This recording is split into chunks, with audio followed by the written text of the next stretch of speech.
Good morning. This is the 10th of February now, and it's been 5 days since my last post. And when in that post, I was telling about the one light that is necessary when in the darkness. And, my darkness is sort of more or less the subject of this stream of videos because I decided the day I made that video, and the decision had been building in me for months, if not years, to begin to tell my story in a public way.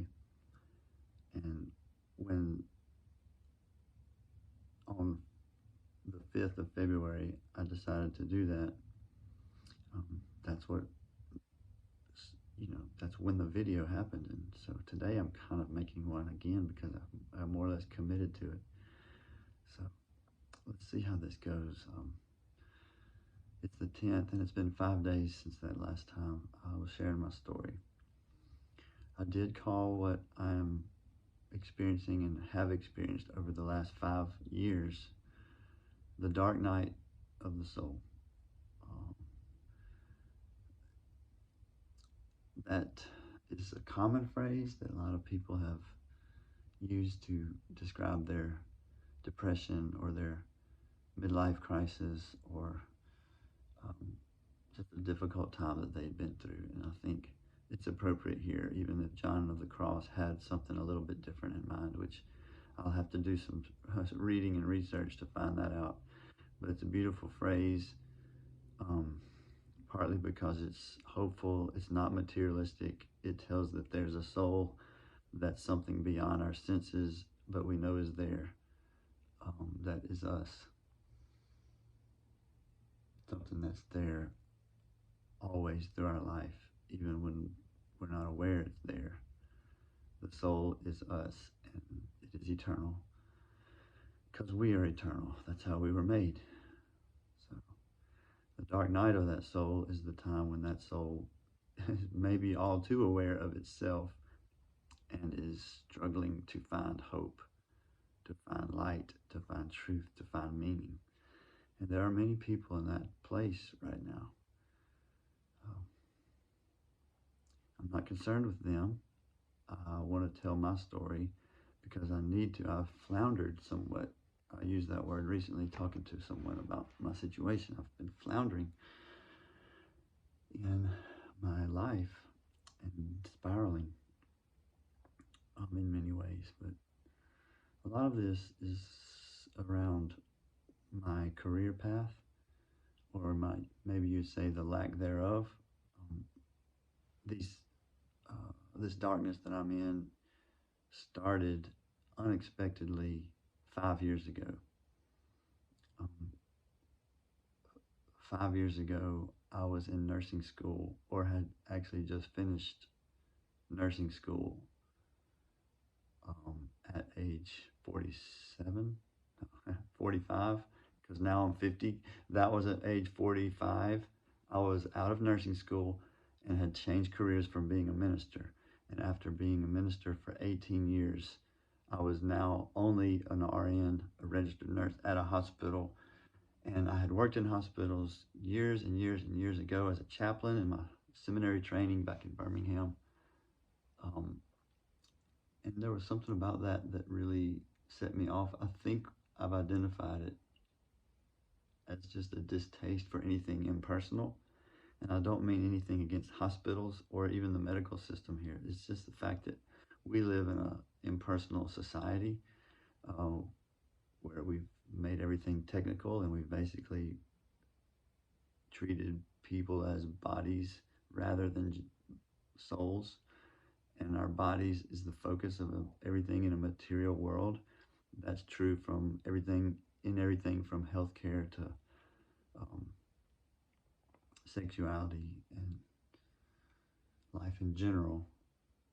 So I've started really reacting in my spirit to that at age 21 for sure, and maybe 22, 23, while I was in seminary. But during that time, I was working at a hospital as a chaplain, and sort of was just trying to be a real person, a child, if you will, inside the machine of adult life in America, and it happened to be in a hospital. But so for that reason, I identified everything that was impersonal, um, or everything hospital and clinical and cold and materialistic. I identified all of that as impersonal and associated them together. So now here I am working as a nurse, feeling that my life in its darkness is even maybe darker because I'm in a cold, clinical, fluorescent light, impersonal place with needles and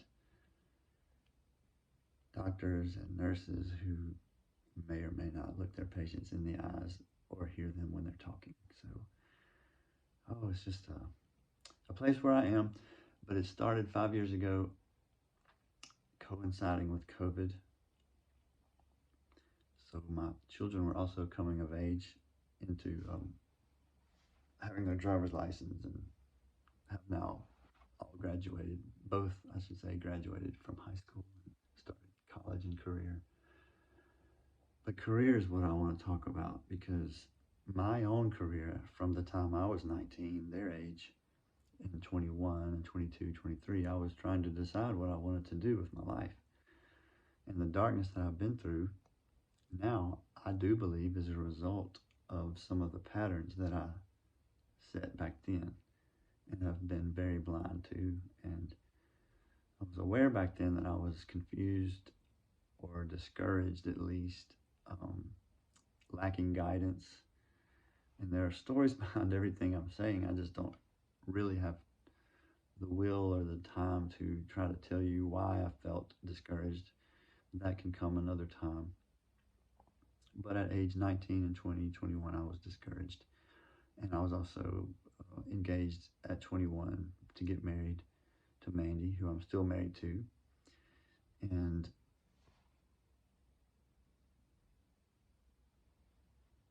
that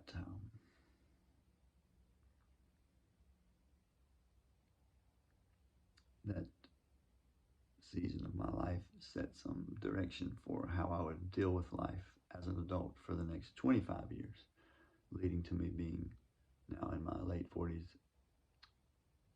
and recently 50. So you can sum it up with what the church has called the eight evil passions, or the Catholic Church called the seven deadly sins. Mine would be sloth, that I'm really struggling with, and don't think of it as just laziness because it does involve what is perceived as laziness. But sloth is basically a lack of courage, discouragement, despondency, um, despair. Um, Acadia is what the church called it for many, many years in the Greek language. Oxide is another term for it. Many ways to say it. Acedia.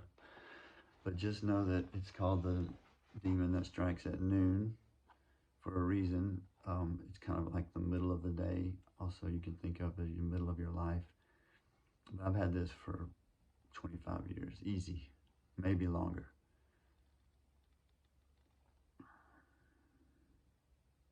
As a pastor, I enjoyed working as a pastor because I'll say more about this in just a moment, but the story of the church I've strongly identified with, and for which I'm most thankful, though there are complications. Since I was 15 years old and longer, I've been a Christian all my life, but I had an experience at 15 in which I really owned or um, embraced my faith, and it was the story of Christ from that early on in life. But I identified so closely with it that it was hard for me to distinguish between what the story of Christ was and the church as it should be with what the church is in 20th, 21st century America. Um, And it's not that far from being very um, impersonal in ways, because religion and materialism and secularism um, all are a mishmash in, say, the Baptist church, which I grew up, but it's not only the denomination of Baptists. Um, it's extended to our Christian families. It's extended to um, everything about our society and our culture that is so complex and difficult to speak of. So that you may even be reacting to hearing me say that as saying he's just being weird to talk about all that. Just stick to the point. If you've stuck with me all this far, you're doing good to do that. But I'm hard to follow.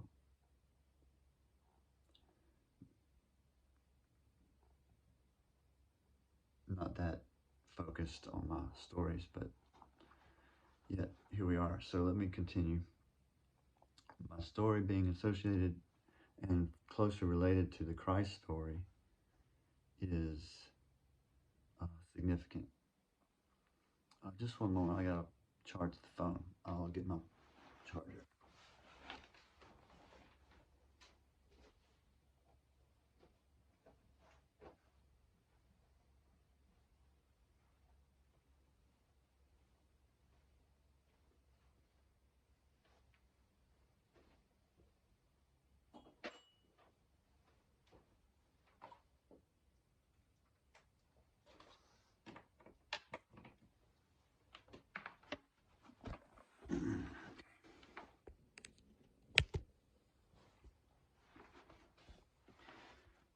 As a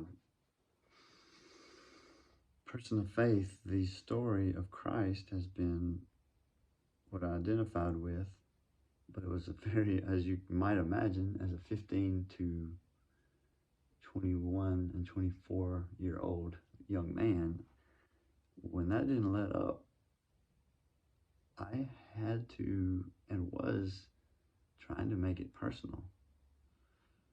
And in the hospital setting and in the seminary setting and this Christian Bible Belt,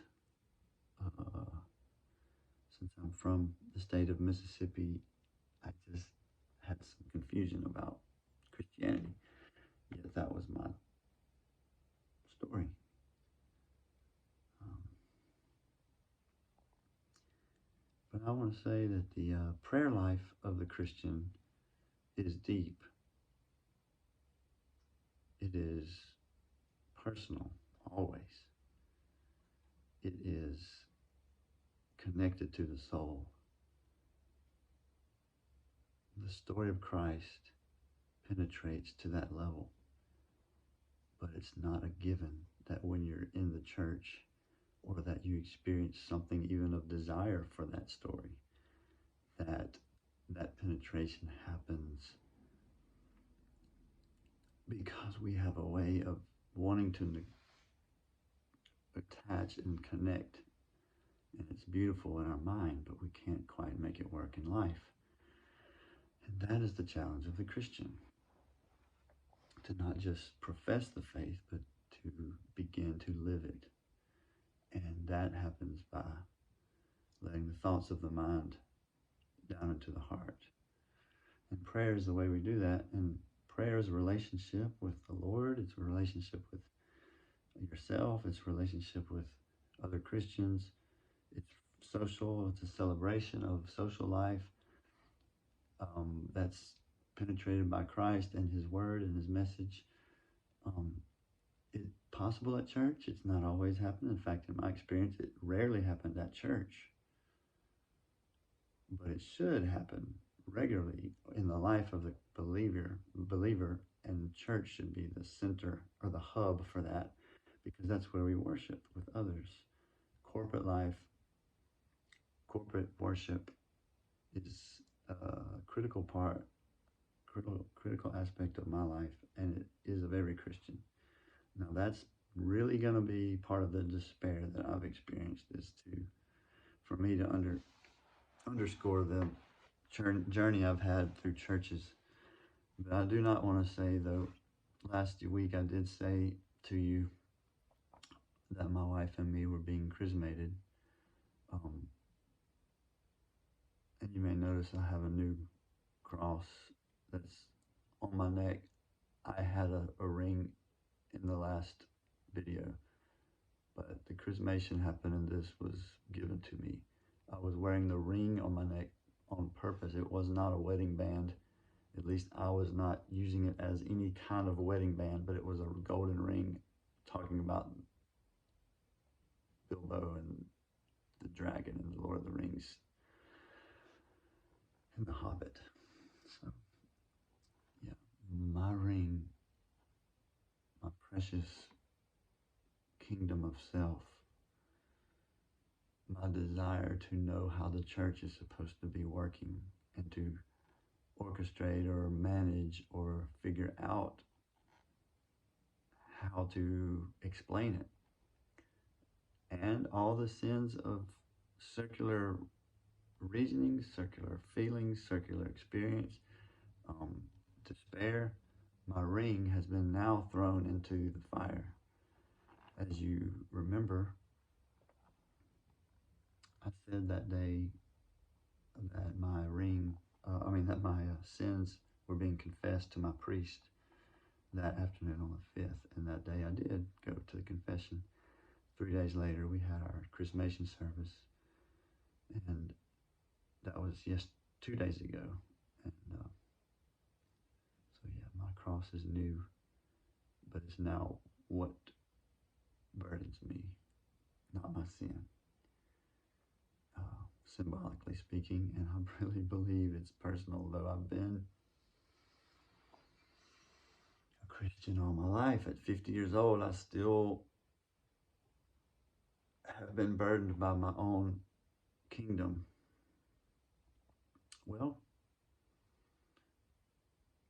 in confessing it and in taking communion this past weekend for the first time with the Orthodox Church, I asked the Lord to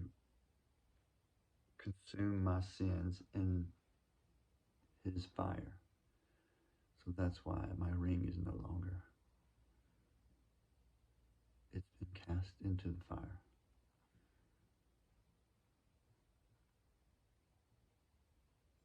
And I have a new symbol now. What I want to talk about in the videos is my prayer life and my outward Christian life, and how the two have been in conflict and also converged. But the despair I see, even since I made the last video, the clouds parted. Don't want to be too slick or blithe or dishonest at all about this, because actually the day I got chrismated was like a mountaintop experience. And before I took communion the next day, I was plummeting once again in my emotions and in my thoughts. And I had a sense of despair and almost disorientation about what I had done and what I was doing. So please don't misunderstand. When I say I'm newly illumined, that's something God is doing in me. And when I feel the darkness, when I'm lost in the clouds, the fog, that's going to happen again. That's okay. I have some things I know I can do. Mostly I know I'm in his hands. So the fog lifted, the clouds parted, the water parted, and the clouds lifted.